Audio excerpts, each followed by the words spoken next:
Thank you, Kate, and good afternoon. It's great to be back in Canberra. I can't tell you, it's a great city.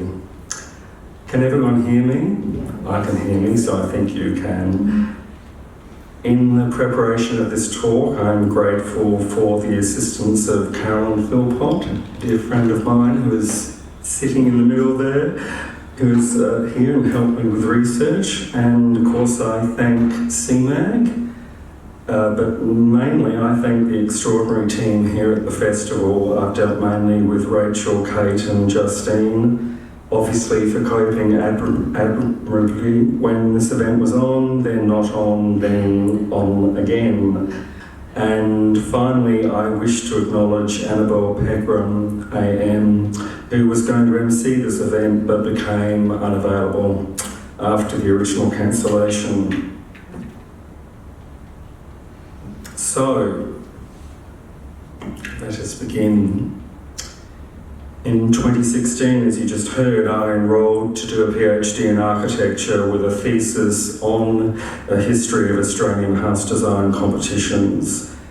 At least that was how it started, but my interest became drawn to Australian architectural competitions more broadly, and so I changed topic halfway through. Bad idea. After more than 3 years, I had no discernible thesis, but I did have a rich record of house design competitions dating back to 1827. I ditched the doctorate and pitched a book concept to my publisher, Usted Press, who loved it. The book would follow the approach of 100 Canberra houses with entries chronologically arranged and including a short but punchy story with accompanying images and floor plan. The key differences: the time span would be 150 years rather than 100. There would be 75 competitions rather than 100 houses. And entries would range from 1 to 7 pages rather than 2 to 4.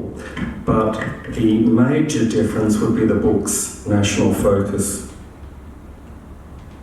And that's the front cover, and I'm sure you've seen it up the front, and hopefully you'll buy it at some point. Now, this is the first of the 2 contents pages. So the contents pages show Victoria hosting over a third of all competitions, surpassing New South Wales with a quarter. You can see in the second to last column there, the states and territories. And here's the second page. So New South Wales with a quarter, followed by the other states, and there are 4 national contests. But I was unable to find a single one for the Northern Territory within the allotted time frame, and for the ACT I had just one. For the Forest Housing Precinct, which I had rather slyly nabbed from 100 Canberra houses. Before you start hurling rotten fruit at me, I'm here to tell you that that single ACT entry, now called the Residences at Canberra competition, genuinely is one of the most interesting and significant in the book. It was meant to be followed by a competition with the potential to divert the design of workers' housing in Canberra from government to private architects, and not only architects. Let me reveal to you the wonders of the capital, as it were, Residences at Canberra competition, and an associated competition that did not proceed. However, I'm also going to show you 8 other cracking entries from the book. So in November 1923, the Commonwealth Department of Works and Railways released the conditions for the competition, and as you can see, it is the Residences at Canberra competition. Cabinet had actually approved these 8 months earlier, but the announcement was delayed. The Federal Council of the Australian Institute of Architects was furious that the Commonwealth once again had aborted the competition for Parliament House.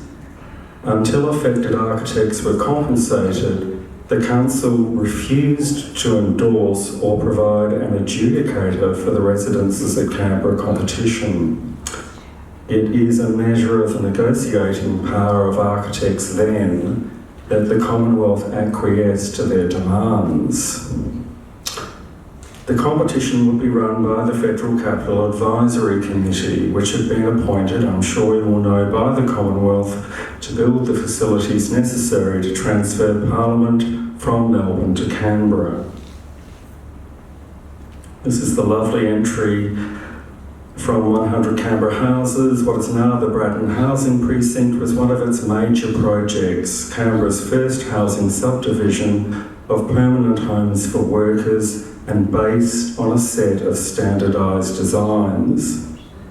These cottages were being built when attention turned to commissioning the Residences at Canberra, houses for senior public servants and what was then Blandfordia, now Forest. Note that the Bratton houses were called cottages, while those in what would be the more upmarket Blandfordia were called residences. But why hold the competition in the first place? Private architects were lobbying government on the basis that competitions would produce a superior outcome, which must have pleased their confreres in the public domain. A superior outcome could revolve around better design, but also design that was cheaper to erect. And there is a hint in relation to the latter in the second clause of the competition conditions. The objective was to obtain designs that could be built, quote, at a minimum of cost, unquote. Elsewhere, it was stated that, quote, absolute economy is of vital importance, unquote. As it turned out, almost the opposite effect was achieved, but more on this later. The competition rules called for 4 designs, which, as with Bratton, would function as templates and which could be built as single or double-storey or a combination of both on blocks of land not exceeding roughly half an acre. The rules also specify that entrants had to produce not only house designs, but a plan for the subdivision of the land to fit a maximum of 40 dwellings while also validating Canberra's growing status as a garden city. This is part of the map. I sent Paul Cameron to the National Library a couple of weeks ago, and we discovered the map, which is an appendix to these competition conditions. It's the size of a bath mat. So she had to copy it in about 8 A3 pages, and this is just a corner. But I want to show it to you because you can see that there's a direction there. Entrants were even invited to modify State Circuit, or what would become Dominion Circuit, if they could argue that a better scheme would result. And so, I can point here, can't I? There's State Circle there, which became Dominion. There's National Circuit there. Down here is Australia Circuit, which became Empire, and bisecting down here is Melbourne Avenue. I wish I could show you the whole plan, but it's just completely unwieldy. But this is an intriguing example of an attempt to create not just an ideal version of a house or series of houses, but of their suburban setting as well. There are other examples of this dual model in the book, and as suburbia is a sub-theme of the festival this year, I'd like to take a short detour to show some of them to you. The earliest was in Melbourne in 1884. when Grace Park was laid out in Hawthorne, before a house design competition was held to tempt land purchases. The subdivision was part of the early move towards planned estates in Australia. Grace Park featured innovative serpentine crescents and rear lanes for horse carriage access, as you would need back in those days, and even included a park, which you may just be able to see there, which catered for tennis and cricket. And here are the winning designs for 3 villas in 3 different price ranges. The only problem was that the land was leased and buyers would have had to surrender their houses within 50 years. The idea never took off and the developer went bust. In 1912, there was a competition for cottages for Sydney's Daceyville Garden suburb, Australia's first public housing scheme.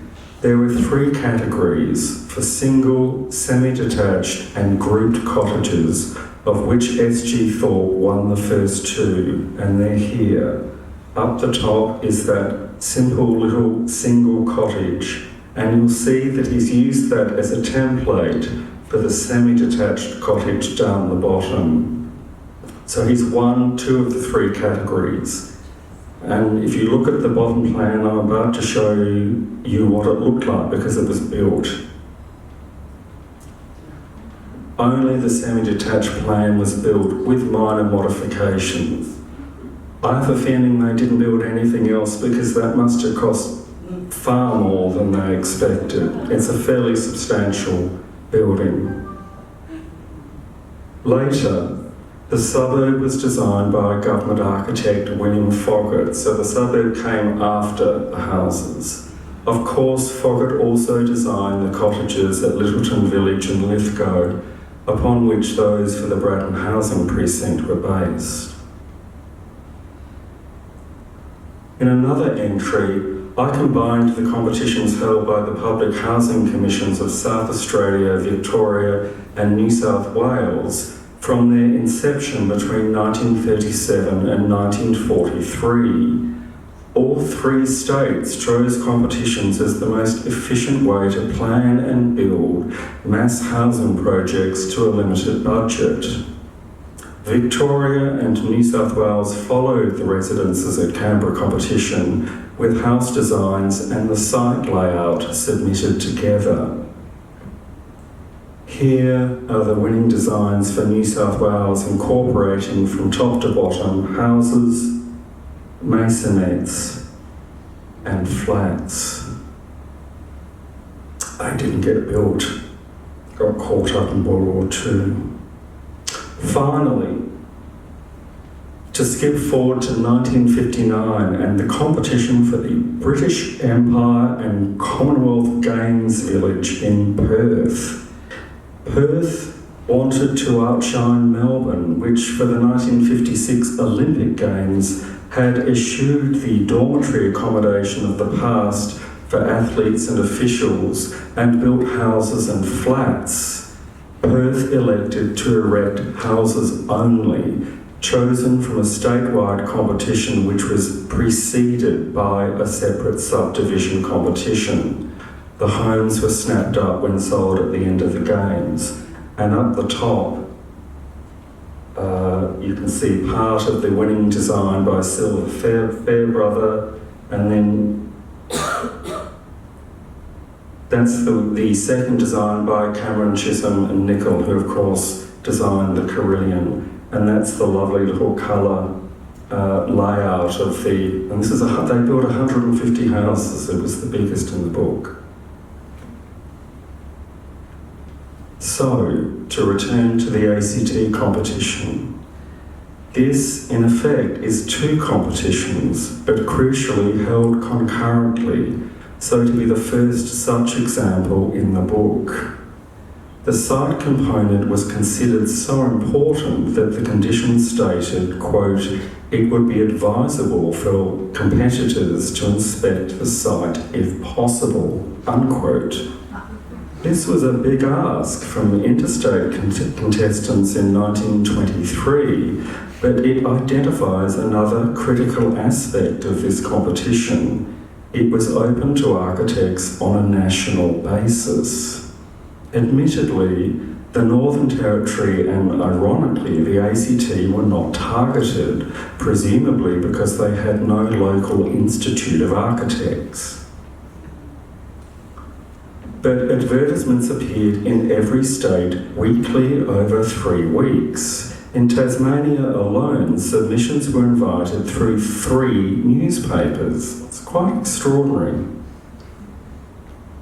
We know this had some impact as one of the state's practitioners, A. Lauriston Crisp, entered, although he was unplaced. And you'll see that's a 2-storey design, fairly substantial, probably too costly.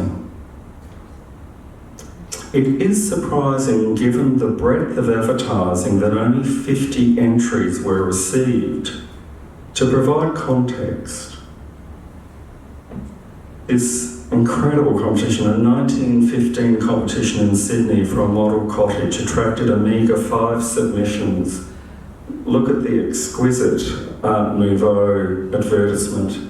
But also, there is the winning house, which was built full size in Sydney Town Hall, which makes the competition sound extraordinary, but actually it was a complete fiasco.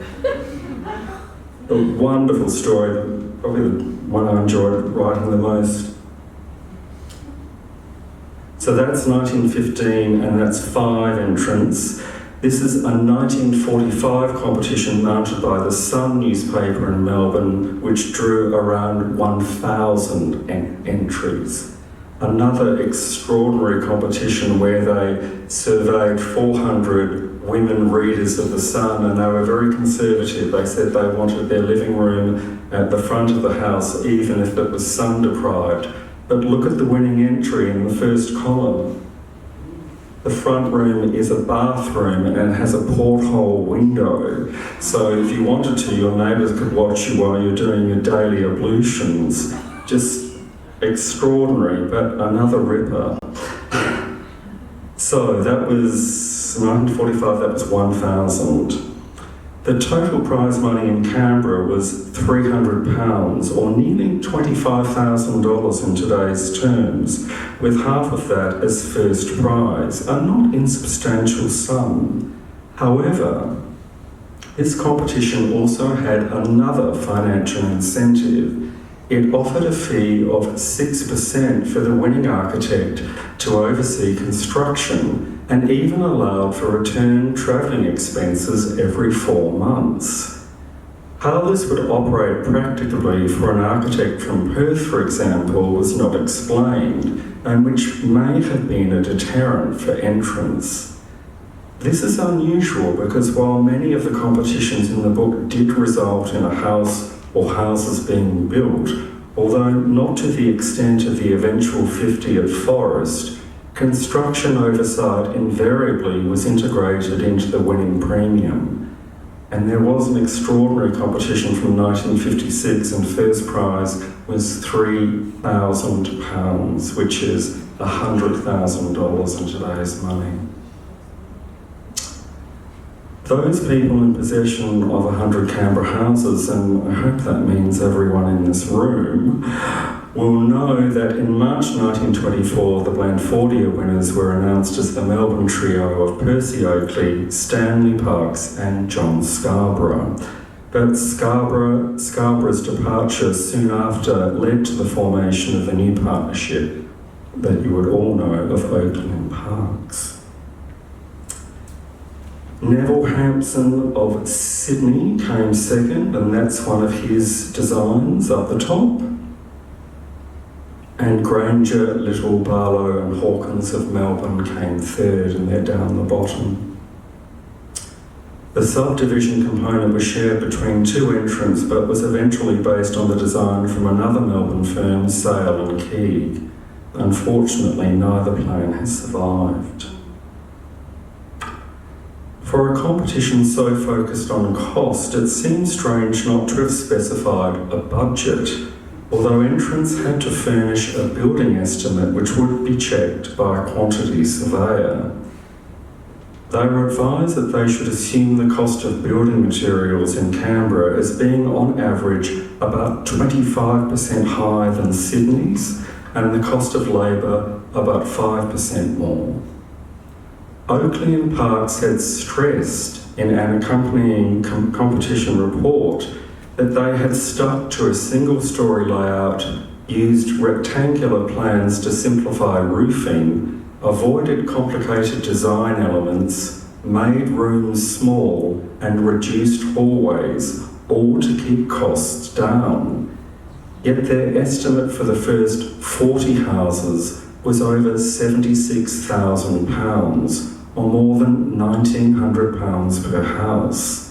That was a significant amount even for a generously sized home in the mid-1920s.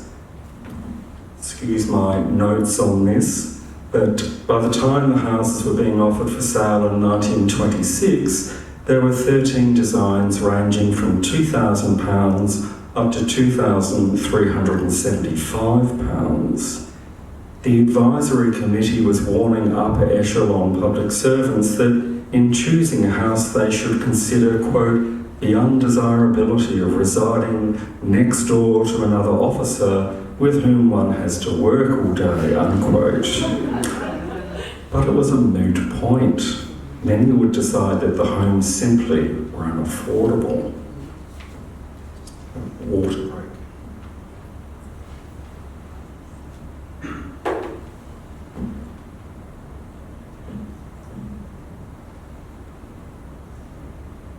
The houses were eventually laid out. I think I've jumped there. We'll just stay there for the moment. The houses were eventually laid out on land bounded by, you would all know, Melbourne Avenue, National Circuit, Hobart Avenue, Arthur Circle and Empire Circuit. You can see two of the plans here, which were published in Home Beautiful. They were large and extremely well equipped, but had a major drawback. The sitting rooms were too small at a time when most people entertained at home. However, this was of little concern to the Federal Capital Commission, which had replaced the FCAC, whose members were none too pleased when they inherited a subdivision of houses, many of which were still empty. The Commission was dragged before Parliament's Federal Public Works Committee for an explanation.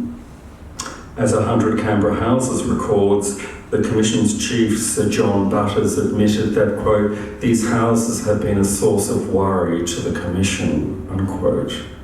Of course, nearly a century later, I don't need to tell anyone in this room about the desirability of owning a residence in Forest. So the residences at Canberra competition may have failed in relation to the key criterion of cost, but in terms of the final built product, it is second only in the book to the aforementioned Perth Games Village of 150 homes. This is an impressive achievement for the ACT. But I now want to turn to another house design competition which should have followed this contest. It was not included in the book because it was abandoned. The Australian Institute of Architects was pushing for the design of all Canberra buildings to be open to architects nationwide, not carried out by government practitioners. And indeed, a piece in the Institute's journal in November 1923 reveals that the Commonwealth had gone competition mad. There were 6 upcoming contests: residences at Canberra, the administrative building, the federal government home as they called it, the War Memorial and the National Library. And as you will see underlined, again in my purple ink, for artisans, homes and layout. By mid-1924, information about this new competition was trickling in. It was indeed for the designs and layouts, so again, a dual competition for 100 dwellings at Ainsley, not 1,000 as this advertisement states. They would, in essence, be workers' cottages of from 3 to 6 rooms, which would not be put up by government. The designs would be offered to people who wish to build either for occupancy or rental. Entrants were also asked to declare if they would erect one or more of their winning designs at their own cost, with a view to selling or leasing the homes. It seems the Commonwealth was planning to use the competition to stimulate private sector house construction in the lower end of Canberra's market, a quite different aim to the first competition. But what winner from, say, Brisbane or Hobart would have had the funds and daring do to travel to the national capital, a city so nascent in its development, and build at their own expense?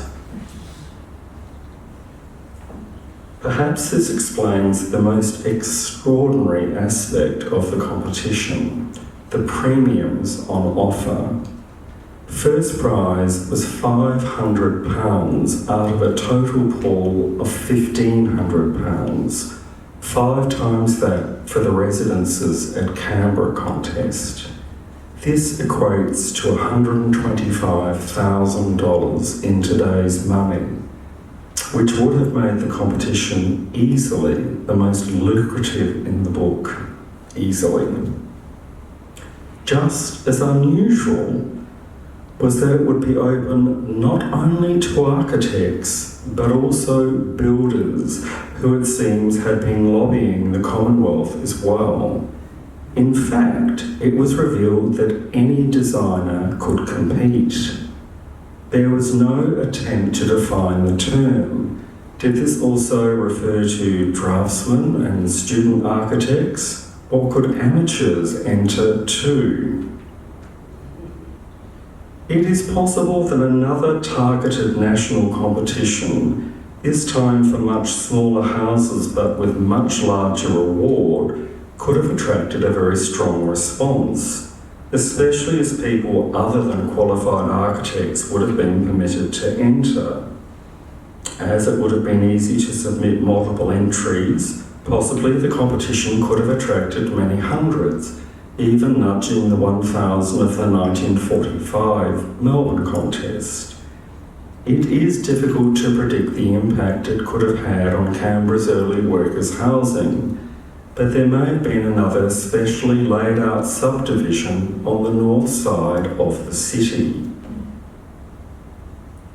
However, it all came to naught.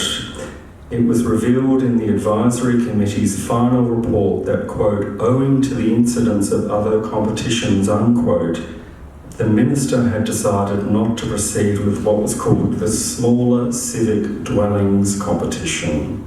So it had different titles.